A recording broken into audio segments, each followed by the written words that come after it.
Kuno lyo channel yonna gy'osinziira weebale kubeera ku lutimbe lwaffe luno, weebale kulaba Baba Television, weebale kulaba program Ganga Muka ne bannaffe bonna abaasoseewo. Ganga Muka eno eya Monday togisubwa ejja kuba Ganga Muka Reloaded. Fresh energy, fresh people, fresh direction, vibe ojja giwulira togisubwa, tambula ne kubanga binaaba bitambula bulungi. Kale okutandika n'obudde obwo Mondays every day. Adam Al-Mahad Kungu, Simon Muyanga Lutaya, Kevin Nandera, Douglas Bachinyumya ne Abe Sewa Chirianga, Abe Chibirango. Yeah, tujja kuba tukutwala through that. And of course the additions have Professor de facto Samuel Mwesigwa, Philip Bamuteze and Anthony Palapande right from Jinja. Ganga Muka Reloaded Monday onward. Samawulire sabbiiti ne badde amawulire mangi ddala era bwe weetegereza gali muno abantu boogedde ku Kayihura kuteebwa abamu baga nti gavumenti eno teri feya, musajja aviiriddemu aba mutadde talina kye bakoze. Kale lwaki bulijjo babadde batubuddisa nti Kayihura yakola ebikolobero bingi yandibadde avunaanibwa. Emisango gyonna egibadde gimuvunaanibwa gyamugiddwako. Gumu ku misango emikulu gubadde nti yalagajjalira ebyokulwanyisa bya gavumenti, government stores. Ogwokubiri nti ya Kayihura yayambako mu kukukusa abantu Abannalwanda abaali bavuddeyo kujja okufuna obuyambi. Mbu yabakukusanga n'abazzaayo e Rwanda. Mbu bwe batuuka eyo ne battibwa. Emisango egyo gyonna gyamugiddwako. Abalala baga nti yes, the general should be free. Yali aweereza gavumenti nga mubano mwe muli ne Joseph Tamale Mirundi eyabuuza nti yali akuuma Nteeze Kashagama. Was working for this government. Yes, when you work for this government, you must be disciplined. There was a government. You must be disciplined. You must maintain that. In Africa, you can't. You use those stupid arguments. You call them stupid? Stupid arguments. What makes them stupid? Is there a time when you have a vacuum in the country? Vacuum? They have leadership. No, there wasn't. Kitegeeza abakola ebyo baba encouraged. Naye nakugamba mu katabo kange kano nti how mafias control the state. The power of Uganda mafia. Yes. Era nakugamba nti wano kyebakukozesa ba mafia fearing reprisal ng'ogudde. Fearing reprisal. Yes. Olaba babinkola nali mbamanyi. During the period of fattening, mafias encouraged their future victims to commit atrocities with impunity. These atrocities would later be brought against them in future. Much like the Stockholm woman, the victim must succumb to humiliation. I was wrongly pushed into this category, having delivered committed and dedicated service for 14 years defending himself. The mafia wrongly believed that I had become so unpopular and therefore humiliated me. I'm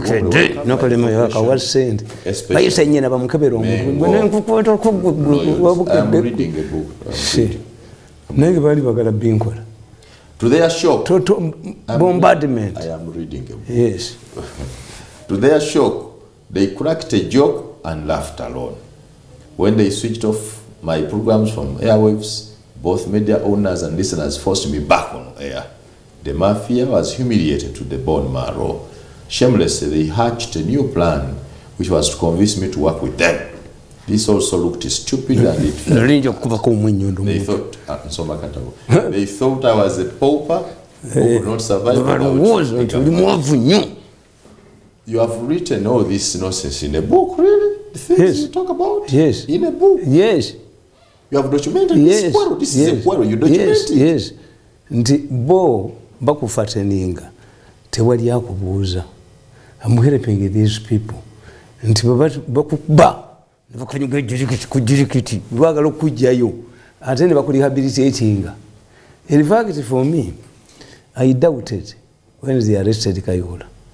One, I told these people, Nikitata, yakuba abaana b'essomero baliwo abatakula weave kitatta bagamba nti abadde alina notorious organization mu border border the dictator was arrested egundi offices ze bazookya nembagala these fools where do you ban these offices that would contain evidence to implicate him bukedde naye balikakwata musajja kabukedde ako balikuwa n'omusajja wa bukedde n'owa monitor ne bavaasa emitwe kubanga you see for you have not ever gone through it nti gwe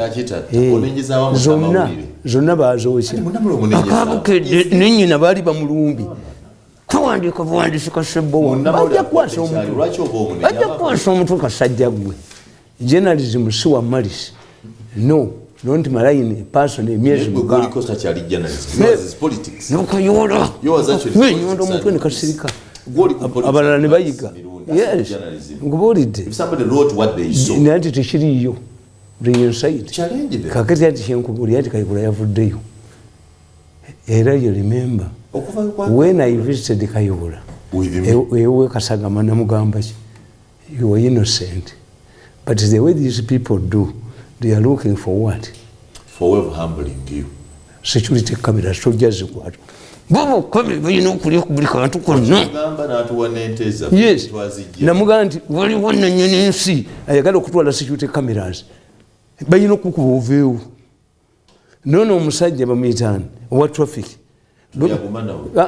waliwo omulala how can you bring security lights in a capital without involving that man ngakati muvuzi afunguvidde mukitwale mukiwamba lasa kyemuyinawo mukibawe don't quarrel but the issue is muyingiridde nnyo ebintu by'abantu nti nemmotoka muzituuseeko nemmotoka sebo muzituuseeko mugubiri abalasha mugamba wulire bwolaba ebyo biri mu West Africa nakinaki otta ku bigere human beings are the same. From political science batugamba political science batugamba tebakikolangako political science batugamba nti people don't want to feel their government in their homes, in their pockets, in the air they breathe. The government must be far away. It's not the service delivery. People don't want to feel their governments in the air they breathe, in their homes, and in their pockets. How do you feel government in your home? Buli kintu kyonna neyebuwaza abantu. Abo bagiwulira. Ate nga bannayuganda bo obuzibu bwabwe. What has shifted is that, and I'm not saying these economists, abo banuwaga babane abawandika to attract. Ebintu by'anawaga byawandiika ndabira ddala gundi. Ono omusajja. I think he was one of Uganda's best economists. Omusajja bamuyitaani. Omusajja yawandika akatabo gundi. Yawandika akatabo mu politics. The father of African dictators. Bamuyitaani. Father of Africa. Olumbu bamuyita. Yawandika the prince. Baali bamugobye mu government kati n'awandiika nnyo to prove to the government nti have knowledge. Kaka nkubuulira Ugandans baakula nga bali mu informal sector. Read all of the resistance when the people were fighting economic battles. Number 8, number 9.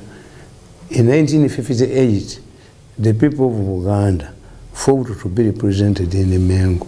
Olukiiko ne lubeera expanded. But everywhere they were fighting for economic emancipation. And this is why, when you read the people like Obote, they said we should not interfere in agriculture. Agriculture employs our illiterate people.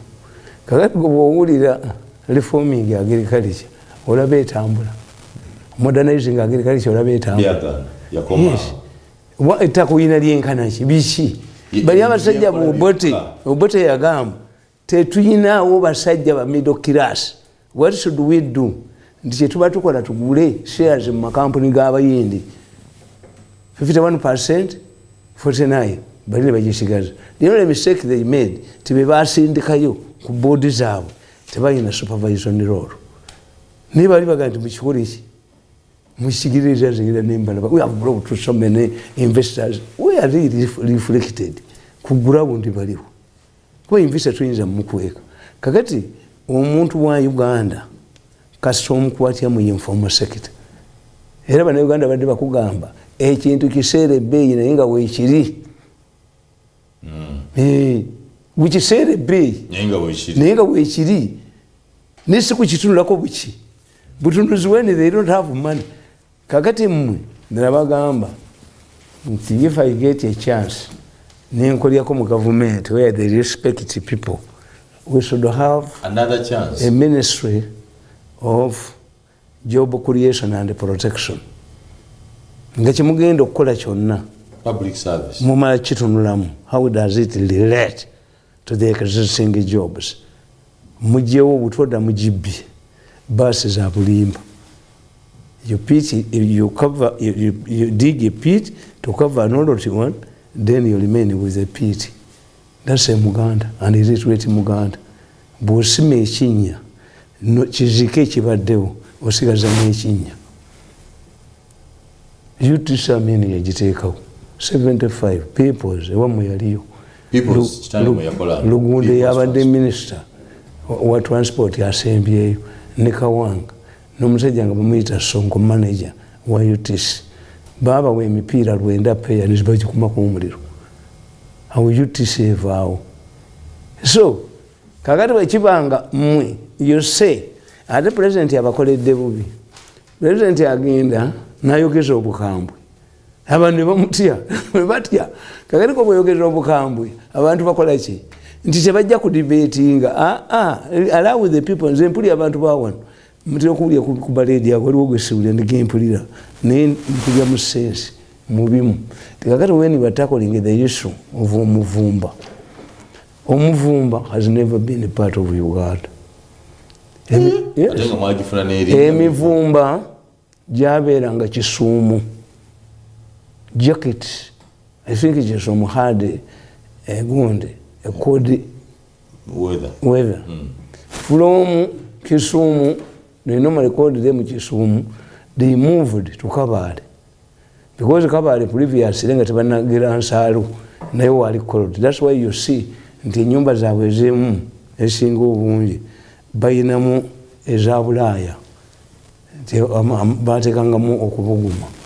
Kati bwe baamalawo Ensaalu, the word Muvumba is connected to river Muvumba that is situated between the Uganda and the Rwandese border. Muvumba. River Muvumba. How did the river come in between? Yanti kinkubuulira ndowooza baali bisimagulingangawo ne babiyisaawo. Kakati today, what do you want? Before you attack Emivumba. These Chinese, these foreigners wanted to ride on the back of the president. Tebagala kwekola ekintu kyonna kwemarketinga. No. What if nawe wasomako Catholic schools zayina blue, Anglicans nga twambala pink, ate abasiraamu bwe bajja Umeya mu 69 ne bafuna green. Eyo business nga weyizizaawo nti amasomero gazeeyo okwambala uniform zaago. Start with the primary. These Chinese will get market. Yes. Vaga ku mugongo gwa Museveni. No. Market yourselves. Fight the biases. Nti omusajja bwe yajja wano abasiyetiku bwe bajja wano ne bagenda okukola oluguudo Kalamoja. Omusajja ali Kalamoja yali akubye mu China esasi akakasoba abachina bafa. Tewabiwuliranga nti abachina nti babagoba mu World Cup nga gyebiri nti abachina babula. The only Chinese product yali etunda wano was Matchbox. Yes. I was here in 75. I mean, brought bicycles. We are green bicycles. Kazina emiti ebiri. Zagulanga singi 5,500. The Ugandans rejected them by China. emiti ebiri egaali wano kakati biases zino oyina zikola ki they must fight nti we produce durable ki goods nti kakati gwe why should ye Museveni nukuwera emivumba agoba ki anti akubyetigira bano market n'atamanya kiriba kibatutteyo when you look at omuvumba genda mugunde mu Owino. I don't know whether these people have ever visited Owino. So you go yonna ngendayo without security who can attack Mirundi nti mu Owino munambeeramu. If you go to Owino ngoyagala kukola factory ya textiles tojikola wa no kakati gwe soko tuli omuvumbo. Why? Because you think omuvumba is enough. Nti President Moi bamugamba nti wera emivumba naga nti even people are seated on my side also have mivumba ngajibamba omuvumba ogwava mu Europe ogwambala n'oguzayo n'okomawo nagwo. Why? Nti when you study tuyina kye tuyita gundi group psychology. A group psychologist, you study how the group responds ekola etya nti omuzungu ye bw'awasembaga tayina future reference nti essuuti yange gye nawasizaamu yagoba space at times mwaba byagala mumujje ne mubiyoolawo at a cost. Kakati you can find genda mu kibuga ojja kulaba abaana abalina amasaati amalungi ennyo kubanga what they did ti amasaati bagajja mu buveera. Very nice suits shirts. Why? Zakola omukolo gumu mu Europe. Omukolo gumu nebefuuka ate nga high class. Abo abakazi bemulaba abo bamenye n'okugenda mu Owino ne bajjayo knickers ne basika mu maduuka ag'ebbeeyi. Ate wali ogirabyeko gwe ekubye omusajja switch nga nampeera. Let's have a short break. We'll be right back. So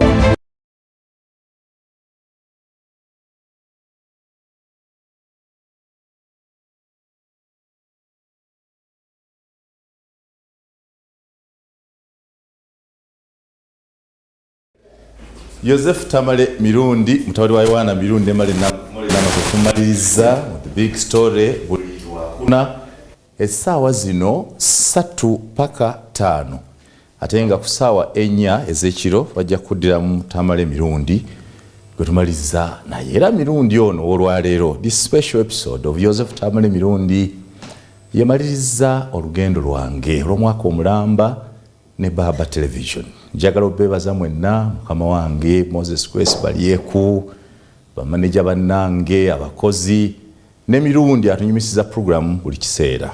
I have had an illustrious year full of challenges and opportunities, but always presenting myself and you with your support to continue serving. Abalabi baffe muli balungi nnyo mutukozizza mutubuulira mutuwa obubaka olusi tubanga abakaya namwe ebyo byonna tuba tukolera wamu. I want to thank you very much for that wonderful opportunity. We meet next time. Bye.